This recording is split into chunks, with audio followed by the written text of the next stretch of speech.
آج ہم بات کرنے جا رہے ہیں اسلام کے دو سب سے بڑے فرقوں کی، شیعہ اور سنی۔ یہ ویڈیو نہ کسی پر الزام ہے، نہ کسی کے خلاف بحث، یہ صرف ہسٹری ہے۔ اور اگر آپ نے یہ ہسٹری ٹھیک سے سمجھ لی تو آج کے بہت سے مسائل خود سمجھ آ جائیں گے۔ شیعہ اور سنی کا اختلاف کسی چوٹی بات سے شروع نہیں ہوا، بلکہ یہ رسول اللہ کے بعد لیڈرشپ کے سوال سے پیدا ہوا۔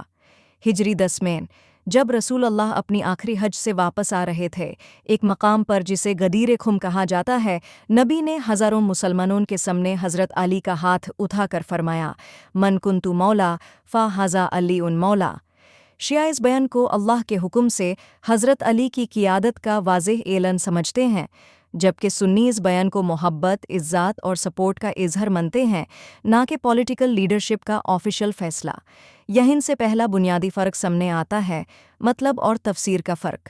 جب رسول اللہ کی وفات ہوئی تو پورا مدینہ صدمے میں تھا۔ اسی وقت سب سے اہم سوال اٹھ کھڑا ہوا کہ اب امت کی قیادت کون سنبھالے گا۔ شیعہ کے مطابق نبی نے پہلے ہی حضرت علی کو اپنا جانشین مقرر کر دیا تھا، اس لیے لیڈرشپ اہل بیت کا حق تھی۔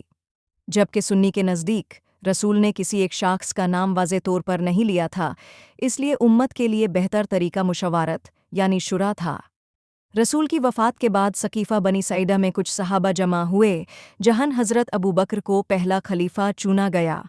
سنی اس فیصلے کو ضروری اور وقت کی ضرورت سمجھتے ہیں تاکہ امت میں اختلاف اور افراتفری نہ ہو، جبکہ شیعہ کا ماننا ہے کہ اس فیصلے میں حضرت علی اور اہل بیت شامل نہیں تھے، اس لیے یہ فیصلہ جلد بازی اور ناانصافی پر مبنی تھا۔ اسی موقع پر پولیٹیکل اختلاف اور گہرا ہو گیا۔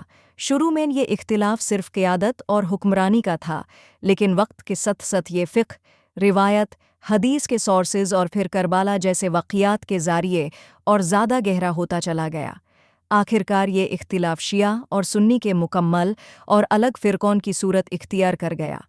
یاد رکھنا ضروری ہے کہ شیعہ اور سنی کا اختلاف نہ قرآن پر ہے، نہ رسول اللہ پر۔ دونوں ایک ہی قرآن، ایک ہی نبی اور ایک ہی اسلام کو مانتے ہیں۔ اختلاف صرف اس سوال پر ہے کہ رسول اللہ کے بعد امت کی قیادت کا حق کس کا تھا۔ اگر ہم اس ہسٹری کو نفرات کے بغیر سمجھنے کی کوشش کریں تو شاید ہم آج بھی ایک دوسرے کو سمجھ سکتے ہیں۔